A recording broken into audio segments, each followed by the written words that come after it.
નમસ્કાર, welcome to Vamja education. આ વિડીયોની અંદર આપણે શીખવાના છીએ ધોરણ 8 વિષય ગણિત ચેપ્ટર 8મું છે બેઝિક પદાવલીઓ અને નિત્યસમ, જેમનું સ્વાધ્યાય 8.3 નો ક્વેશ્ચન નંબર 2 આપણે એકદમ વ્યવસ્થિત રીતના ડિટેલમાં સરસ રીતના શીખીશું। તો ચાલો ફટાફટ આપણે આ વિડીયોની શરૂઆત કરીએ। સૌથી પહેલા તમારા વિડીયોને લાઈક કરી અને તમારી હાજરી આ વિડીયોની અંદર પુરાવી દેવાની છે। ચેનલને સબસ્ક્રાઇબ નથી કરી તો સબસ્ક્રાઇબ કરીને બેલ આઇકન દબાવી દેવાની છે તથા આ વિડીયોને તમારા મિત્રો પરિવાર દોસ્તો સાથે ચોક્કસથી શેર કરી દેવાનો છે। તો ચાલો ફટાફટ શરૂઆત કરીએ આપણે આ વિડીયોની અને જોઈએ આપણે સ્વાધ્યાય 8.3 ક્વેશ્ચન 2। પ્રશ્ન આપણી સમક્ષ આવી ચૂક્યો છે કે ભાઈ કોષ્ટક પૂરું કરવાનું છે। અહીંયા કોષ્ટક આપેલું છે, અહીંયા એક પદાવલી છે, અહીંયા બીજી પદાવલી છે અને બંનેનો ગુણાકાર કરીને અહીંયા લખવાનો છે। તો ચાલો આપણે કોષ્ટકને પૂરું કરીએ। અહીંયા છે a અને અહીંયા છે b વત્તા c વત્તા d। તો ચાલો એને આપણે લખવાનું સ્ટાર્ટ કરીએ। એક જગ્યાએ હતું a ગુણ્યા બીજી પદાવલી હતી b વત્તા c વત્તા d, આ રીતનું કંઈક હતું। હવે જો આનો ગુણાકાર કરવામાં આવે તો એનો ગુણાકાર પહેલા b સાથે થાય, પછી c સાથે થાય ને પછી d સાથે થાય। તો એનો ગુણાકાર b સાથે કરો એટલે ab, પછી વચ્ચે અહીંયા નિશાની વધતાની છે એટલે વધતા। હવે એનો ગુણાકાર આ c સાથે કરવામાં આવે એટલે થાય ac, નિશાની વચ્ચે વધતાની છે એટલે વધતા, એનો ગુણાકાર d સાથે થાય તો ad। તો આ થઈ જાય જવાબ ab વત્તા ac વત્તા ad। આ જે જવાબ આવ્યો એ જવાબ અહીંયા સમારવાનો કે ab વત્તા ac વત્તા ad। તો આ જવાબ છે। ડાયરેક્ટ કઈ કરી શકો કે ભાઈ એનો ગુણાકાર b સાથે એટલે ab, વચ્ચે સોરી બાળકો વધતા છે એટલે વધતા, એનો ગુણાકાર પછી c સાથે કરો તો ac અને એનો ગુણાકાર d સાથે કરો એટલે ad। આ રીતના પણ તમે કરી શકો છો। ડન। ચાલો નેક્સ્ટ હવે જોઈએ। આ પદાવલીનો ગુણાકાર આની સાથે કરવાનો છે। તો અહીંયા છે x વત્તા y માઇનસ 5। તો લખું છું x વત્તા y માઇનસ 5।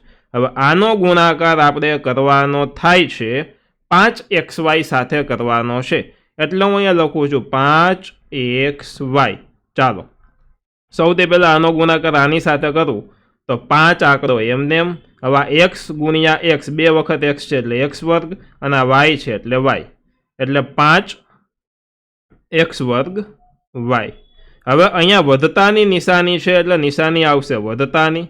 હવે આ 5xy નો ગુણાકાર આ y સાથે કરવાનો હોય તો 5x એમને એક વખત y, બીજી વખત y એટલે y વર્ગ, એટલે 5xy વર્ગ। અહીંયા ઓછાની નિશાની છે તો ઓછા, 5 5 25, 5 5 25 x ગુણ્યા y x y। તો આ બાળકો થઈ ગયો છે આપણો જવાબ કે 5x વર્ગ y વધતા 5xy વર્ગ ઓછા 25xy। તો આ જવાબ, અને આ જવાબને આપણે અહીંયા લખી દઈશું। તો ચાલો આ આવી ગયો છે જવાબ, કોપી પેસ્ટ કરી દીધો છે અને અહીંયા સમાડી દઈએ ગમે એમ, બરોબર। ભલે નાના અક્ષર છે, તમે પાછળ જવાબ જોઈ લીધો છે, વંચાઈ પણ છે તમને આમાં। ડન। ચાલો નેક્સ્ટ હવે છે કે આ p છે તેમનો ગુણાકાર આની સાથે કરવાનો। તો જુઓ p નો ગુણાકાર સૌથી પહેલા પહેલા પદ સાથે થાય, પછી આ બીજા પદ સાથે થાય, પછી આ ત્રીજા પદ સાથે થાય। આને ડાયરેક્ટ કરવાની ટ્રાય કરીએ। p નો ગુણાકાર પહેલા પદ સાથે કરો તો અહીંયા એક વાર p છે, અહીંયા બે વાર p છે, આ 6 એમને અને p અહીંયા બે વાર ને અહીંયા એક વાર એટલે કુલ 3 વાર, એટલે કે 6p ઘન એવું થશે, 6p ની 3 ઘાત।